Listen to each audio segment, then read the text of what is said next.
I was at a film festival in Penn State last year, and it was J.J. Abrams' dad, this guy Jerry Abrams, who is a famous producer, and he was accepting a Lifetime Achievement Award. And I actually got to, we'll get into this later, I'm sure, but I actually got to show J.J. Abrams my nipples, and people, if they stick around till later, you'll know what I'm talking about. But Jerry Abrams, in his acceptance speech, said something that really struck me, and I think was very similar to what I've sought out in my career. But he was like, I just followed the fun. And for him, for Jerry Abrams, it wasn't this calculated thing. He was like, I just followed the fun. I worked with people who I liked working with, and that was his essentially North Star for his career. And the same thing for me. Like, I really identify when I have opportunities come up, I'm like, is this following the fun or is it not? Actors and creatives have never had this much power and tools at their disposal. Are you involved in the edit? How do you eat?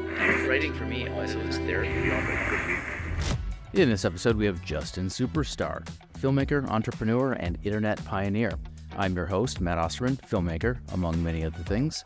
And if you like this episode, please don't forget to like, subscribe, and comment.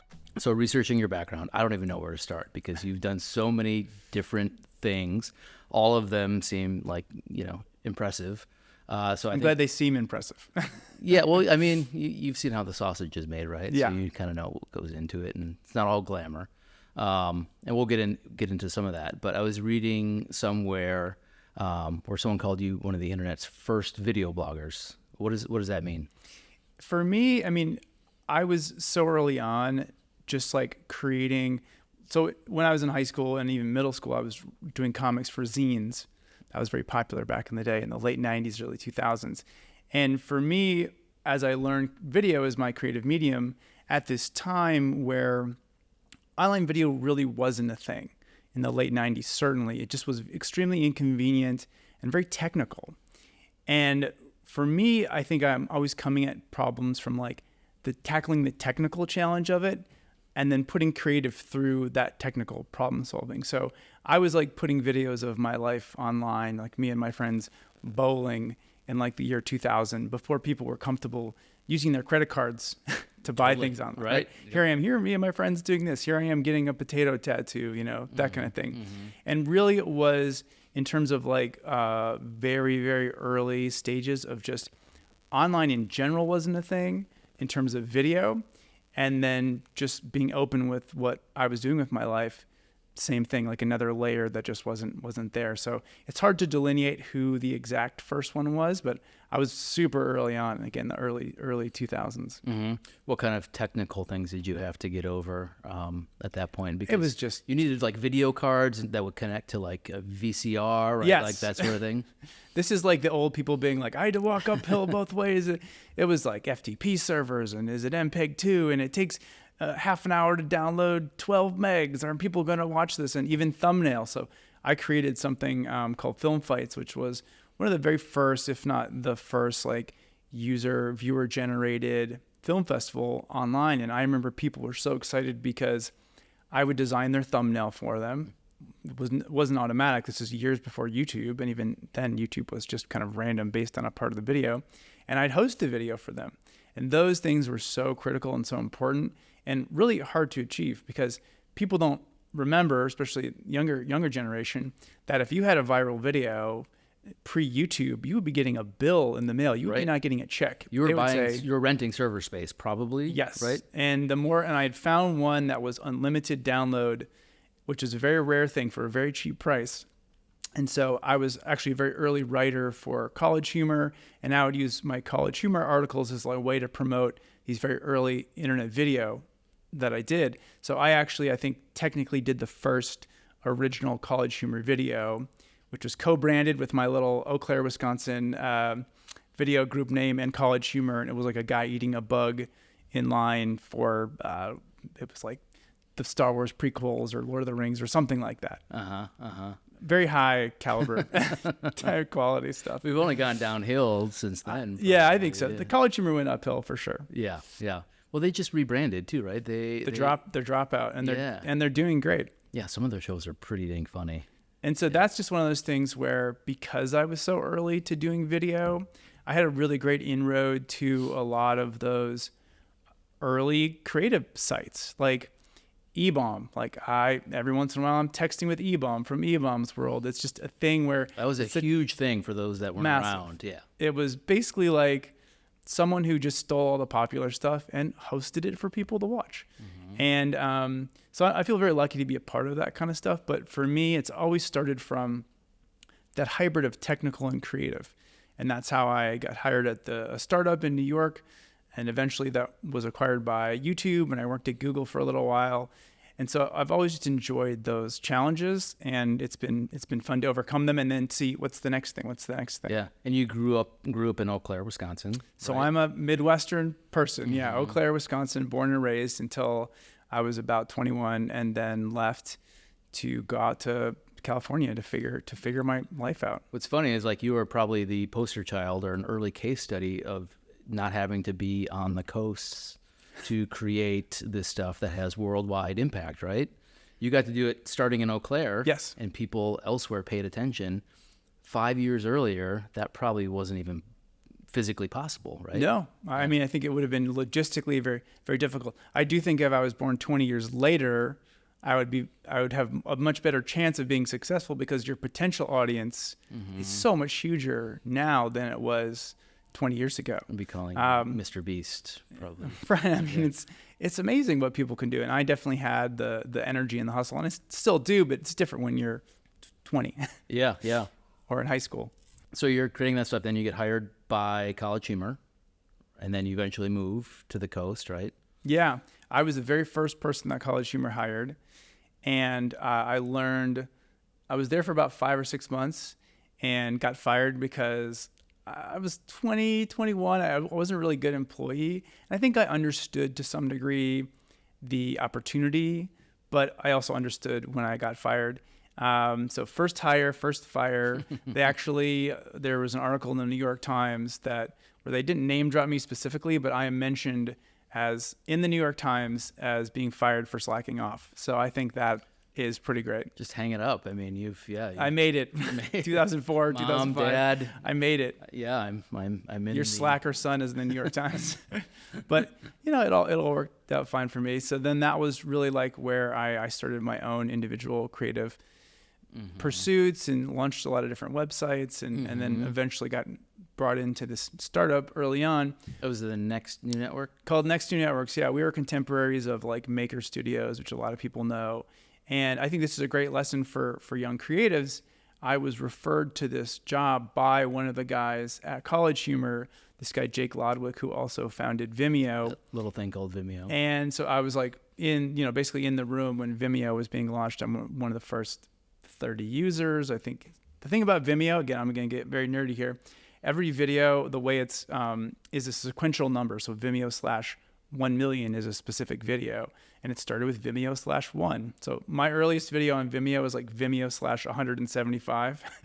So like very early on, but I got this job offer that really changed my life for this startup because I didn't burn bridges with the College Humor guys. They fired me via email. I was out kind of traveling with some friends at the time. I wrote up this big angry email of like, how could you dare do this or whatever, and looked at it and deleted it and just was like, okay, I understand. Tell me how I can pick up my stuff, because I was living with them in San Diego. And that I really look at like this major inflection point of my life and especially my career. If I would have been a real dick about it, then I don't think I would have gotten that referral to the next thing that led to the next thing to the next thing. And so that to me is like a really important lesson for people starting out. You just can't burn those bridges. Even if you feel like you have every right to, leaving yourself open for that opportunity is just the most important thing. Yeah, you never know when it's going to come back around. Never know. Yeah, yeah. And when you moved to New York for the next job, right? Yep. And So I was in New York for about 5 years, and that was Next New Networks. Our goal was to launch 100 branded content, basically niche audience channels for YouTube. And at the time, YouTube wasn't the far and away thing. There was a million other platforms. it wasn't owned by Google at that point, probably. No, it wasn't. It was that acquisition and even like the ability to make money on YouTube was still years away. And so it was something where we were digging into, let's make a channel about video games. Let's make a channel about cute pet videos. Let's make one about DIY fashion. And that was just not how people were thinking. They were thinking of YouTube has stolen Simpsons episodes and dogs on skateboards. And so we were like, no, there are communities here who don't have content. And DIY filmmaking was another thing where there just YouTube wasn't being used as that like incredible learning and search engine. And so for filmmakers, there just weren't a lot of options. And so we provided one of those with a channel we called Indie Mogul. Which is still around, I think, right? Kind of. It still technically exists. It's there. And there's stuff there and all that. But I remember looking at it back in the day. I'm sure I found stuff on there helpful. I feel like we were kind of, especially for the next generation of filmmakers, we were like the Mr. Rogers neighborhood of those kids. And so I started it with this guy, Eric Beck, who did the show Backyard Effects, which was all about DIY, do-it-yourself props and filmmaking. And he now does special effects on set. He worked on the Chucky series. He has done Marvel movies, all that kind of thing. So he's really following his passions. But he'll say, if not every time, almost every time, there'll be some starry-eyed like AD who comes up to him and says, "Are you Eric Beck from Indie Mogul?" So we've had this incredible ripple effect that I was a small part of for filmmakers. Yeah, no, that's incredible. Yeah, I am very well aware of that channel because I'm sure it provided me value back in the day too. So I guess thank you. You're welcome. Yeah. This is now I'm earning back from you getting on the podcast here. We're totally even. I think so. At what point you were in proximity to the founding of Tumblr then too, right? Are you kind of like the Forrest Gump of online video? Absolutely. Were you friends with Jonathan Karp? Is his name? Yeah, David Karp. Karp, yeah. He was basically, and this is another thing where a question I'll get from up and coming filmmakers or creatives is what advice do you have? And I think a lot of the times the advice that people give is just keep making things, never give up, just make things forever and never stop. And that's fine. Like you can do that. But really my goal was I want to surround myself with people who I find creatively superior to me, people who I'm intimidated by in some ways, and I want to be helpful and do my best. And so in the same way, being in New York, we were surrounded by this incredible early internet video community, and Tumblr was a part of that. And so this kid, David, who knew one of the founders of NextView Networks really well, and David was like 16, 17. He had done some like dog food website that had sold for somewhat significant amount of money. And so he was working on his next project. And so he would basically like sublease or rent a small amount of office space from NextView Networks. And so I remember him coming into the room and saying, "Hey guys, I just launched this site, Tumblr. Why don't you sign up for it?" So I got justin.tumblr.com. And it was something where I think I kind of realized what a special time it was. But as that grew and as he sold it for $1 billion to Yahoo, and then it sort of, as many things that would happen with acquisitions, they fall apart. But it was amazing to see his journey and then even just like his openness when I like proposed to my wife on Tumblr. I took over everyone in the world's Tumblr dashboard with a proposal video that only her like user could respond to. And he was very, very sweet about that. So I do feel a little bit like the Forrest Gump of the internet because I've been very fortunate to be in those places. And I think you can sometimes be in those places. We talked about going to the coasts. You can be in those places here in the Midwest, and you can be in these places virtually as well. But I think there has been a lot of value going to truly immerse yourself in those spaces where you are intimidated, where you're like, "Oh my God, everyone here is doing such great stuff." That to me is really important. Yeah, I found in my own career too that when you are associated with a project that's known, that gives the next team or the next group of folks that you're working with a little bit more confidence, even if it's smoke and mirrors. You know, the fact that you have this association with it helps, and you've been able to do that repeatedly.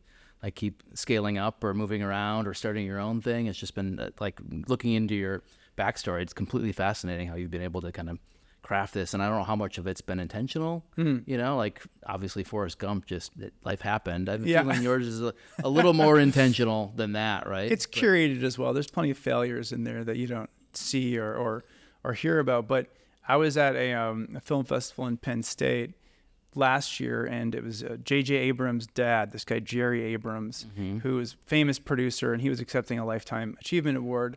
And I actually got to, we'll get into this later, I'm sure, but I actually got to show J.J. Abrams my nipples, and people, if they stick around till later, you'll know what I'm talking about.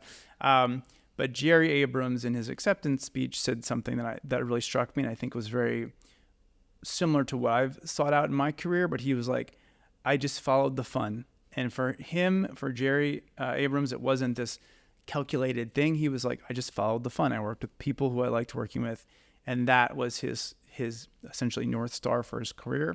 And the same thing for me. Like, I really identify when I have opportunities come up, I'm like, is this following the fun or is it not?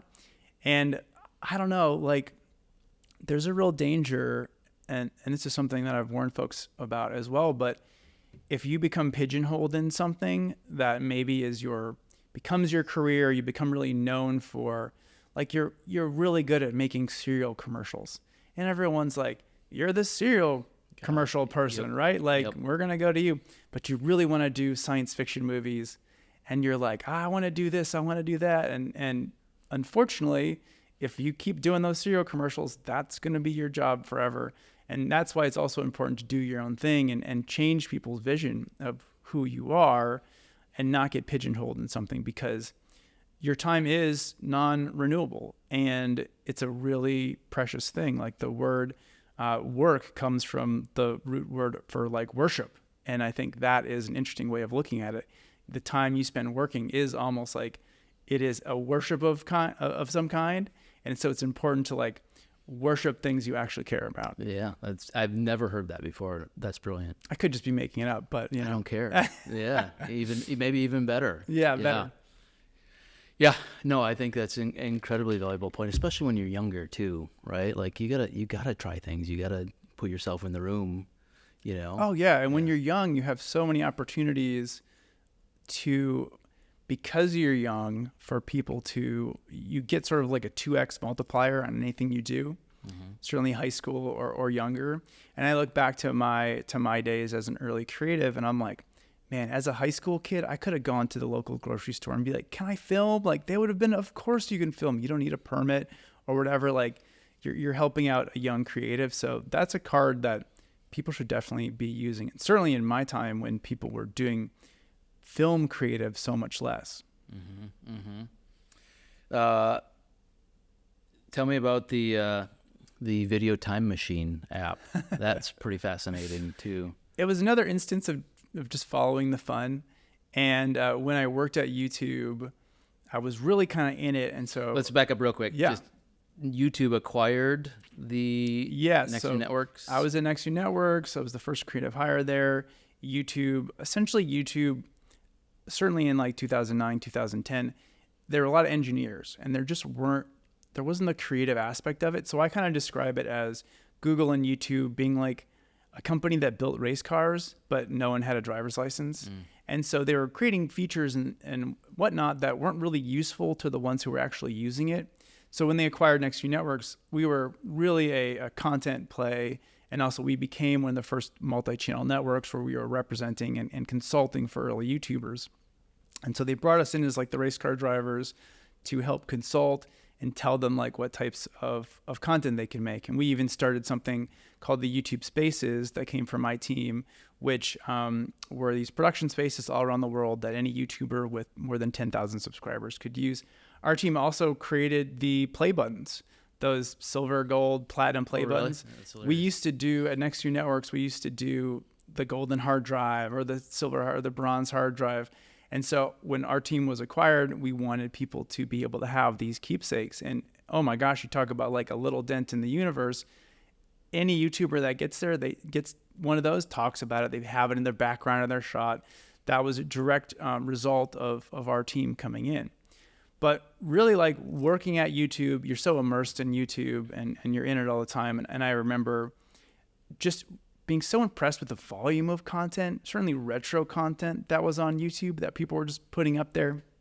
And so there was one night where I had this little pocket projector and I was just watching like Michael Jordan videos from 1996. And I was getting drinks with a friend and I'm like, man, YouTube's like a time machine. And he's like, that's a website. YouTube Time Machine. So there is such a volume of that kind of stuff, but so much of it wasn't curated. So you'd have like a Michael Jordan video from 1996, but it'd have like a big ugly Windows Movie Maker bumper at the beginning. It just takes you out of the vibe of the moment.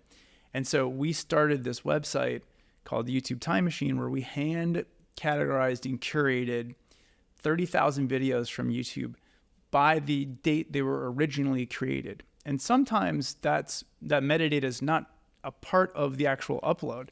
So I remember I would go on Wikipedia, like, when did this news event happen? Or when was this commercial launch? Or when were these games happening?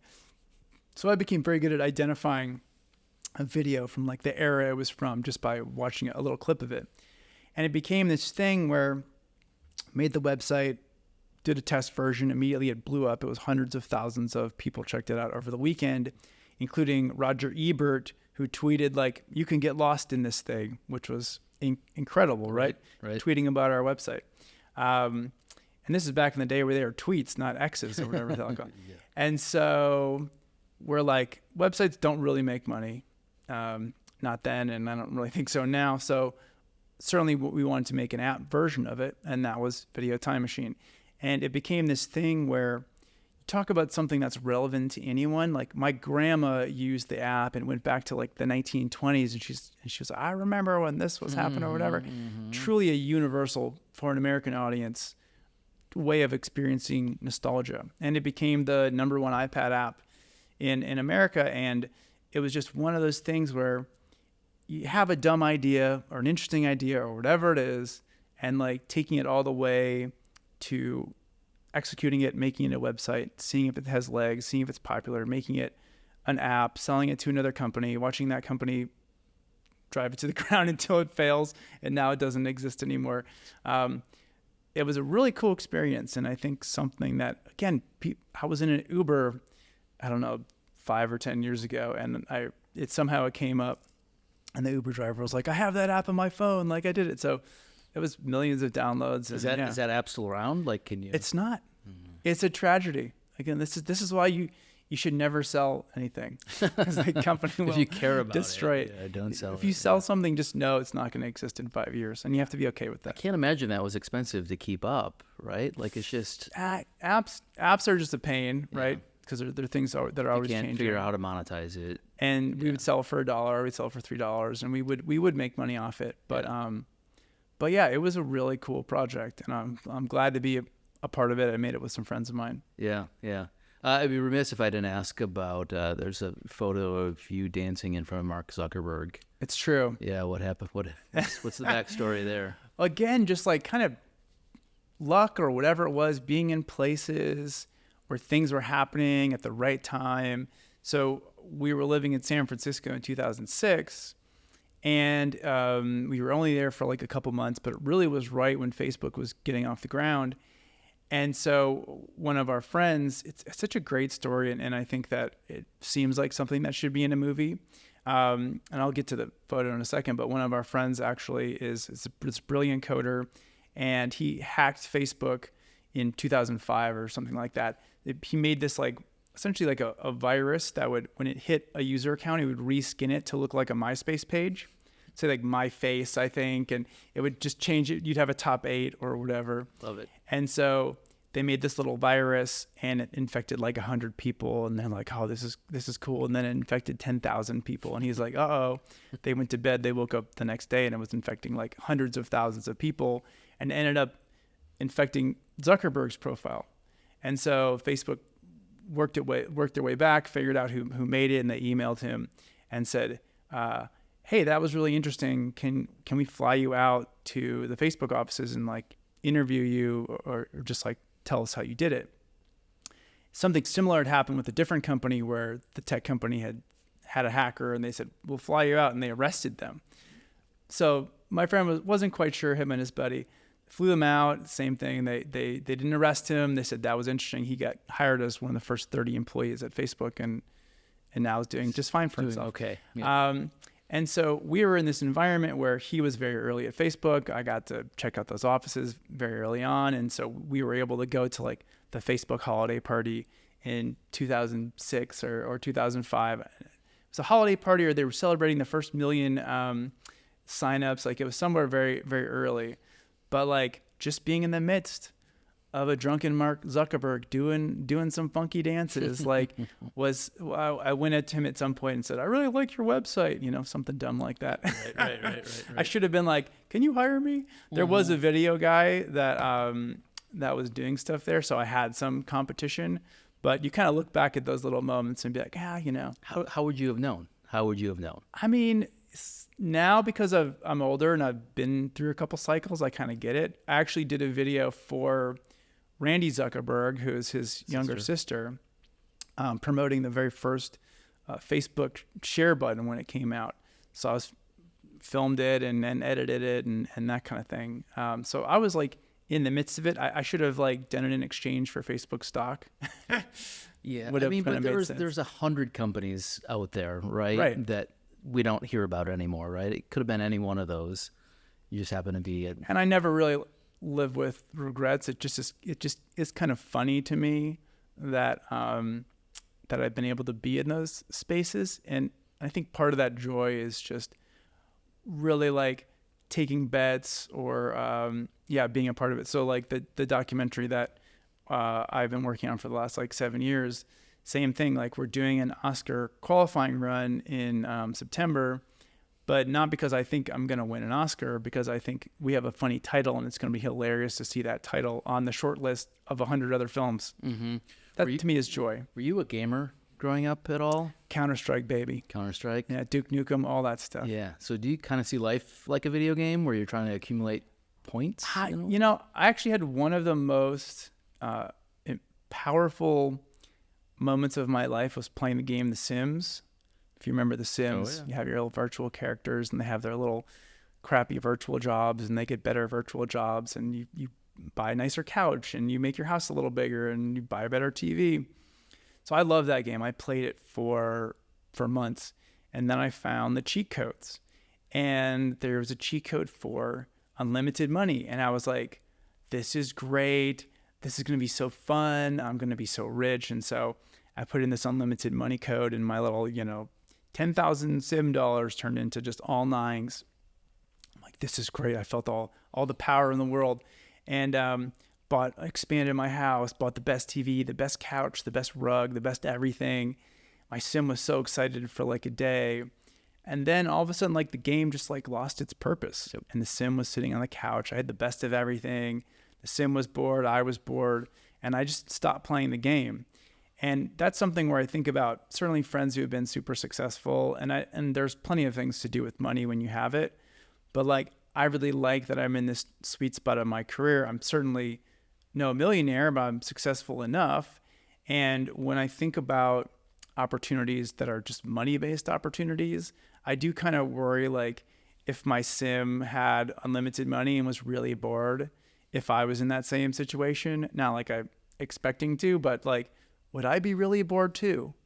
And life is so much about it is the challenges, and especially creatively, if your job is to make stuff and to survive, you need to make stuff. Creatively, it's important to be driven by something. And for me, it's the fear of being able to pay my mortgage or not. Right. Yeah. I mean, it's cliche, but it is about the journey, right? And your motivation behind it, and be careful what you wish for. Yeah, which is good for younger folks to remember as well. Like, if you're just doing projects for money, you may often, if they don't have money, then what do you have left? I mean, even for older folks too, like even in my situation, like having done a handful of feature films, like I've climbed the mountain a bunch of times. Do I need to do it anymore, right? And I need to remind myself why I got into it, that I enjoy the active creation and collaboration, It's not the end product that matters. Like, who gives a shit about that, right? It's like the journey and the fun you had on the way there. And it seems like you've been doing that your entire career. It's super important to also complete it though. And I think that can differentiate people who succeed and people who don't, because I really believe that you kind of are the sum of what you've completed.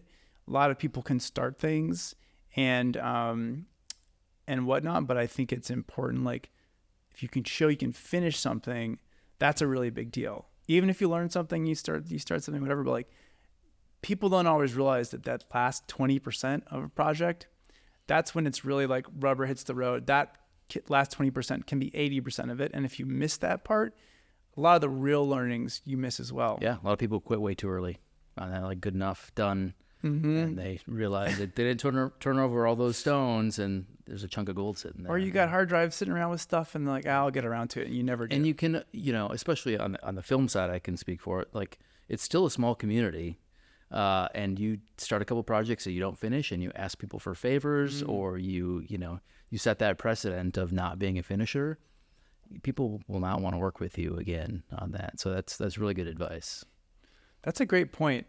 You don't want that yoke around your neck of not being someone who can finish things. That's kiss of death, especially with clients. Like, you need to finish things. Even if it sucks, finish it, right? Finish it. Like, I had some early short films that aren't good. Nobody will ever see them again. But I finished them, and I still brought in all the cast and crew and said, here it is. Let's have some fun with it. And you learn from that, right? If you don't finish it, you don't learn anything.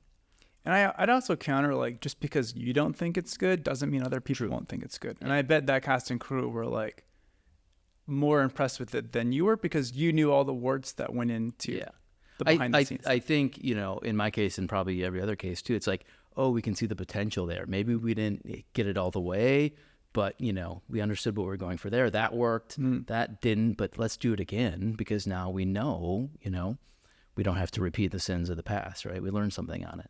That's a great point. And that, especially for younger filmmakers and younger creatives, seeing the potential or seeing like what did work or what didn't work.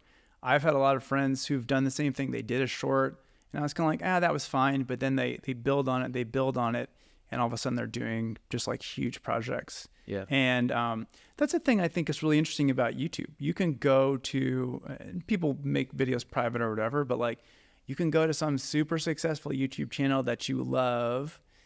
And like, there's a channel called Abroad in Japan, which I love. I'm just really into Japan travel videos. And this guy, Chris, has been doing it for like 10 years. And I love that I can go to his first upload and see how rough it was, how bad it looked. But you could see like the charm of the personality was there. Yep. And that was a case where it's a kind of confluence of never giving up and a confluence of like, really upping your game. And that is a magical thing about the internet, because it's things that are that rough, you can't always see. I think M. Night Shyamalan did a DVD extra features or one of his films where he actually showed some of the films that he did. He was Signs or something. That was like when he was a little kid. And it was really cool to see that. And I love the honesty. You can see the seed there, right? But it wasn't fully developed yet too. I know there's some really cringy videos out there of Post Malone as a teenager. Oh, yes. And you're like, oh my God. Absolutely. Like, how did that turn into this? Yeah. But just consistent applied effort, learning, getting better, it shows you the power of what showing face tattoos is a big part too. I say get face tattoos, kids. Yeah, right. All right. That's next for me, I guess. Mm-hmm. So speaking of YouTube, you launched a creative agency a few years, I don't know how long ago it was, a handful of years. Technically, I mean, we started it right after I had left YouTube. So like around 2012, 2013. Okay, so it's been around for a while, but I think you probably found a new tact in the last handful of years. Yeah. BMP Creative, right? Tell us about maybe the origin story for that and kind of where you're at now. So BMP was, I was at YouTube for about 6 months, and my creative partner, Eric Beck, who I started Indie Mogul with, we were both part of this acquisition of NextView Networks. And the first couple of months, it was like, oh my God, we're working at Google. I'm eating all this free food. This is great. And then I think we found our job was becoming these sort of like creative consultants for other YouTubers. And I just don't believe that like you can be at a job where you want to be the people that you're teaching or the people that you're working with. Right. And I was like, I want to be a YouTuber. Like, I know the recipe for success. I don't want to be my job just telling people the same best practices and then seeing them succeed. And so we were, I remember we were just like meeting in this little side conference room, and we looked at each other and we're like, does this suck? Well, I think this sucks. Okay, well, let's quit Google. What a great idea, before any of our stocks vest or whatever. It's fine. And so But it was great. It was like we decided to venture out on our own, leave New York, move to LA, and it really was just we want to survive through creating. And that was 2012, 2013 until 2020 was we did nationally broadcast Pringles spot. I did my first feature documentary, tons of commercials and short docs and other things like that. It was such a rewarding and like amazing experience. I would take that over Google Stocks any day because we were really learning and driven by that kind of creative fear of like, we got to do this or we're not going to be able to pay our rent. And then in January of 2020, the world wasn't about to change. Everything was fine. Right. A producer we had worked with before who really liked our work had just gone from, she was at Condé Nast, and then she went over to Netflix, and she was running Netflix's YouTube channel. And she was like, hey, Justin, do you want to edit a video for our YouTube channel? And I was like, okay. And so I did this weird Stranger Things video where I took like different dubbed languages and made it so just one character was speaking in like Russian and everyone else was speaking English, and they all acted like they understood him. And it got 1 million views in a day. And at this point, when the video came out, the pandemic was really in full swing. And so Netflix had gone from filming these very high budget, just slick videos with the celebrities from their shows and movies. And now they're really limited in what they could do. And so the videos I was making, which was built from existing footage that was already shot and remixing it and coming up with new ways of doing it, became super important.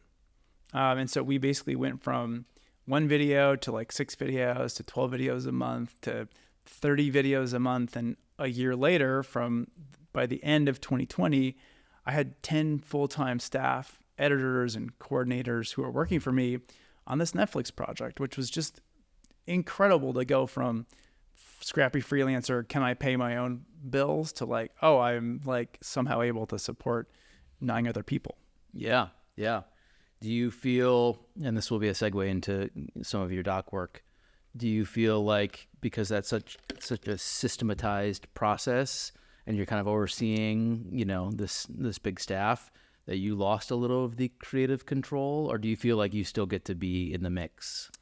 What's interesting about it is that I feel like I don't it's all kind of BuzzFeed type. It's not trailers, but it's like social media content. And I don't really, I've put really amazing editors in place and other creatives in place. And I'm not jealous of like, I don't want to be one of my editors because they do incredible work, but it is like specialized. You can get out of their way and let them do their. I can, and really trust them. I think that's a part of being a business owner as well, is certain parts of the process you want to micromanage until it's like set up correctly. But then I just don't have the mental bandwidth. We did 3,500 videos last year alone for the Netflix project. Mm-hmm. I can't leave creative notes on 3,500 videos. You have to trust people to do their design job. by committee rarely works too, right? It's just kind of pooled. I let the Netflix folks, they have a lot of different cooks in the kitchen. Mm-hmm. It's the talent, it's the incredible creatives on the Netflix side. And so we try to just be a conduit for their notes and their perspective and make sure when they see that first cut, there's been thought and care put into it. And so I'll help with that sometimes.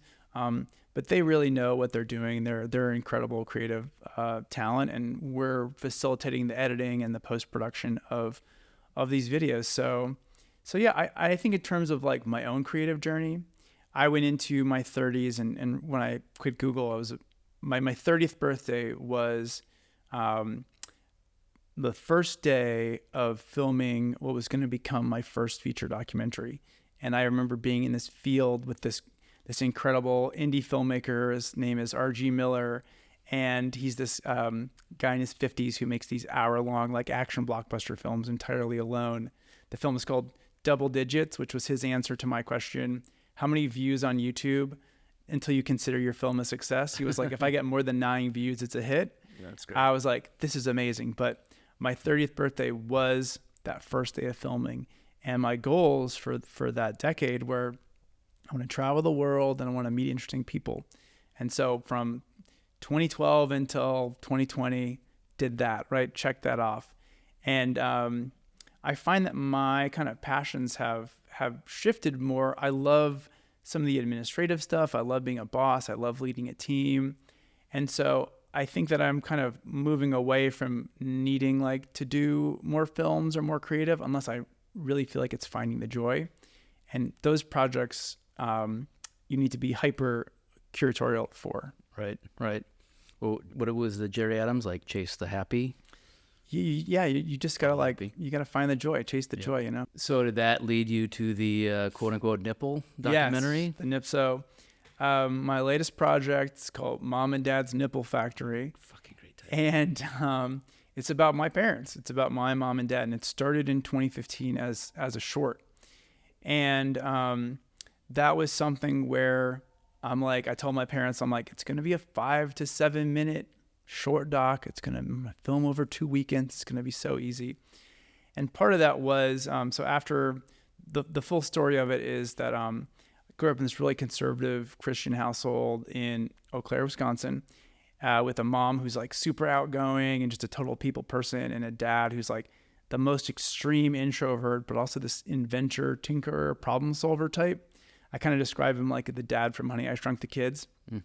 And so after my mom had breast cancer and had a unilateral mastectomy and reconstruction, my very shy, quiet, conservative Christian dad, who probably never said the word nipple to us growing up, saw how incomplete she felt, because you'd look in the mirror and she would have her original breast, and then you'd have just a rebuilt breast mound with nothing on it.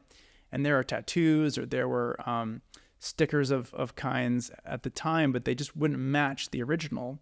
So kind of understanding how my mom was feeling, my dad took over my sister's old bedroom in the house we grew up in and spent months transforming it into this like nipple laboratory where he learned how to like mold silicone, color match, like all these incredible things.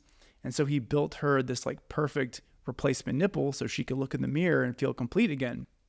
And they showed it to their plastic surgeon, and he was like, there's nothing else like this for people. You need to offer this to more people. And this is back in 2008, 2009. And so unbeknownst to me and my 4 siblings, my parents started this literal mom and pop nipple business where mom does customer service and outreach because she loves the people side of it. And my dad is in the nipple laboratory, the nipple factory, making like the latest version, finding the latest adhesive, different types of molds, all that kind of thing. And now they've made over 6,000 individual nipples for people around the world who have gone through breast cancer. And I had some inkling of this story. And because I'm really a filmmaker at heart, and my dad in a lot of ways was a filmmaker as well, just always had cameras in the house and never professionally, but always wanted us to have that kind of access. I didn't want to just ask them, at the dinner table. So yeah, I don't know how you bring that up. Tell me about your secret nipple business. Because how did you? Well, my way of doing it was, I'm going to make a film about this. Yeah. And you so just said you're going to make it, and they're like, okay. I emailed them. I was so nervous, and I'm like, can I, I'm going to be in town for Thanksgiving. Like, I want to do a short. Like, can I do something about your business? Because we had seen the website, and we kind of had, there's not like a moment that we remember, but we were aware of it. And so I found that as a filmmaker, it was easier for me to put on my like director hat and ask my dad these questions. I don't even think my dad was going to talk at first because he's so quiet, but ask my dad and mom these questions about the business. And it allowed us to kind of role play. And in some ways it was almost like a therapy. Like, I think everyone should make a documentary about their parents. And allowed me to get to some of these answers in a way that was just like, I felt more comfortable doing it. And as the stories unfurled and I realized the core of it really was a love story, that's when it went from a short to a feature. And I was able to talk to some of their customers and see this incredible, powerful change that something so small made for them. It was this incredible journey. And I feel very nourished creatively having worked on that for almost a decade. And so that, even through the growth of the company and the management, I had that going on in the background where I could put my creative juice into. And honoring your parents. Absolutely. Simultaneously, too. And it's coming out soon? It's coming out. I mean, whenever this airs here, but we're coming out September 10th. We're going to be on Apple, Amazon. You can pre-order us on DVD. And it's something where it was a little, people would say it's a little film. We'd have a lot of issues with the distribution. We finally got distribution, and we will be announcing soon that we actually have Mayim Bialik, who played Blossom, and she hosted Jeopardy. Yep. She was on Big Bang Theory. Yep. She's an executive producer on the film because she's really passionate in this topic, and the difference, she's got like 5 million Instagram followers. Like, it's been amazing to see her really dig into this, because I think it is something where when people hear the title, they're like, well, what the fuck is that? And then they see the trailer and they get it, and they see the movie and they become real evangelists for this film. And so I'm just trying to put it in the best place for it to succeed, and then be able to let it go, and then have my empty nest depression that will hit afterwards. Yeah, that's the worst. It happens every time.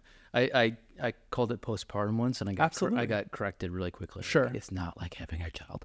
I'm like, I know, but it's depressing. Yes. Right? You put all this effort into growing this thing, and then it's gone. Post-project, I think we can Right. say that. That's fair. Yeah, for sure. Did you have to get a MPAA rating for this at all? It's a great question. We didn't, and I don't know when. I think we wanted to play up in Canada theatrically, and you would need to get a rating Sometimes, to yeah, play there. if you're going to play theatrically, you need it. But I'm just curious if the nipples would have triggered I would love to know what they would think. And there's a scene in the film that was one of the last things that we shot, and we filmed with these women who are comfortable enough to be models. And we filmed in this just kind of like a blank white site kind of space. But it was the before and after shots of them taking these prosthetic nipples and placing them on the breast mount area. And for me, it was so interesting to think, like, if this was playing on an airplane, would they blur the disembodied nipples? Right. Or would they blur it only when it went on the breast mount area? I'm like, these questions to me are important that the film brings up. Yeah. I mean, where's the line? When Yes. does it become sexual? Right.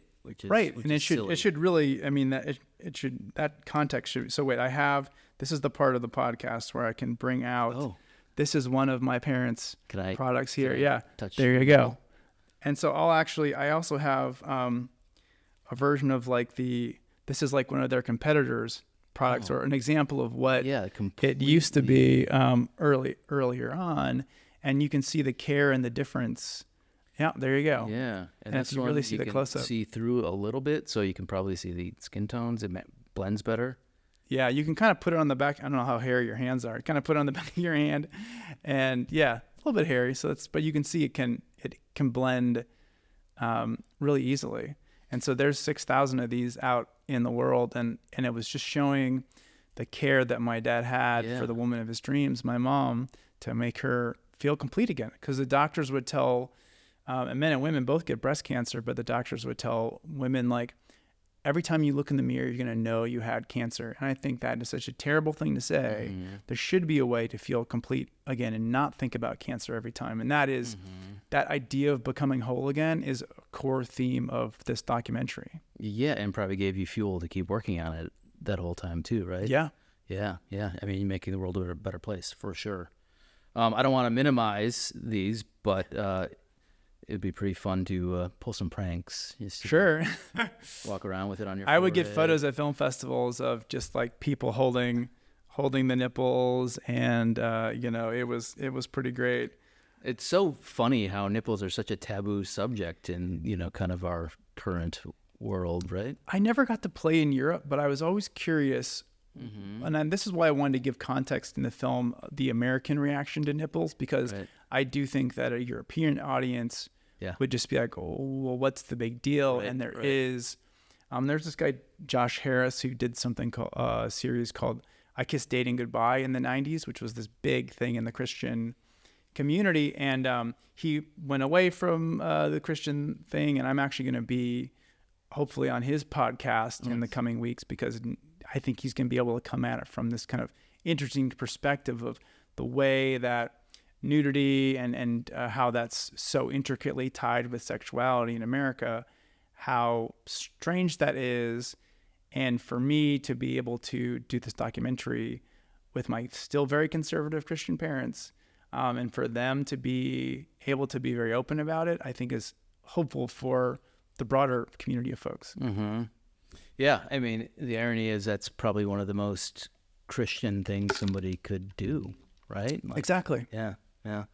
And I would imagine there's some pushback among, some religious folks on that. But, I think conceptually, and that's the importance of seeing the film, is when people see the film, yeah. I'm really interested to see how religious groups react to it, because this kind of thing is something that should be championed Yeah. by people of faith, because it is a ministry for my parents more than anything. Yeah. Huh. All right, we're running out of time, but this wouldn't be a podcast if I didn't do a 180 and talked about AI. Yeah. Maybe the most non-sexual thing I can think of. Well, we're getting there probably eventually. You'd be surprised. Matter of time, yeah, if not already. What's your hot take on AI, where we're going, how that might impact what we do?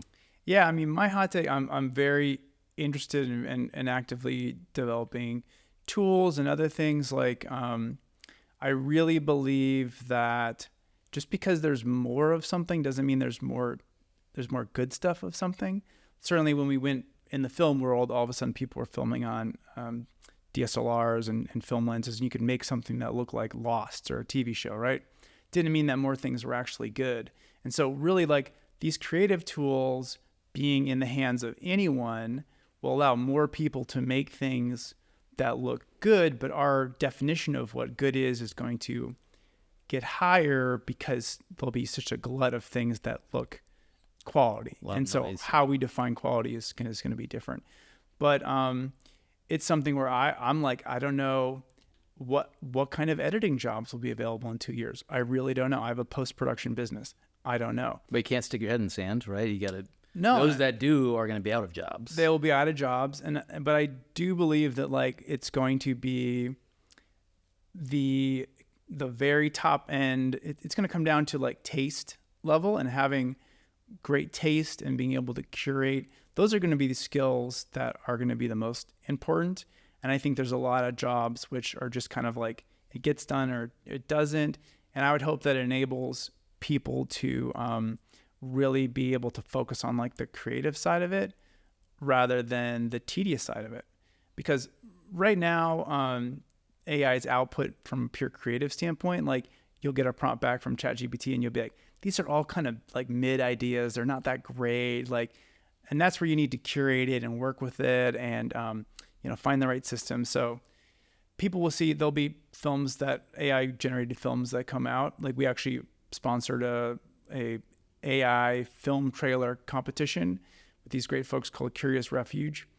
And it's surprising. It's not just right, and it will get there eventually, but it's not writing a prompt and make a trailer.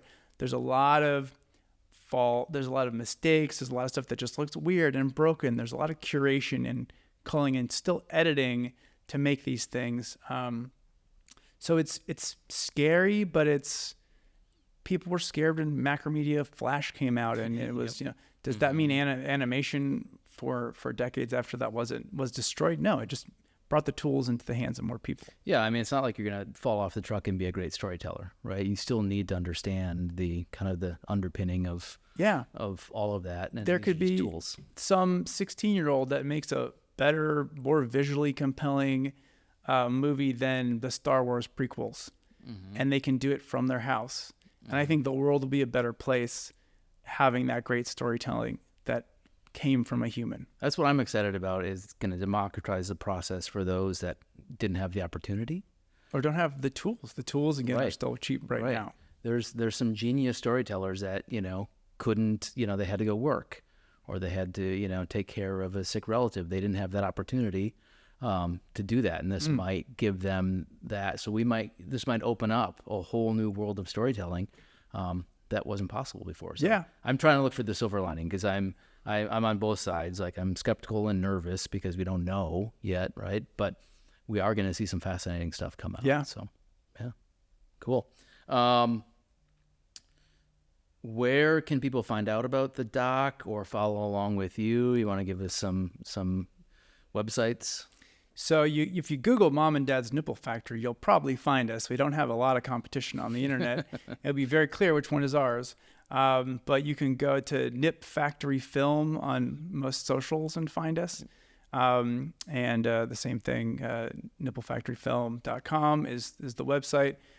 after September 10th, we're going to be available most places for rent or purchase, which is super exciting and like a little bit terrifying to really like let it out in the world. And then my own work is under Justinsuperstar, all one word, on Instagram, YouTube, Vimeo, that kind of thing. So it's coming up to a really exciting time creatively, a really exciting time for this particular film to be able to see the light of day for a wide audience. And I'm excited that it's coming from the Midwest. I think that's important for us to tell those Midwest stories. Amen. Well, thank you for being here. This was incredible. I learned a lot, and you have such a fascinating career, and I can't wait to see what's next.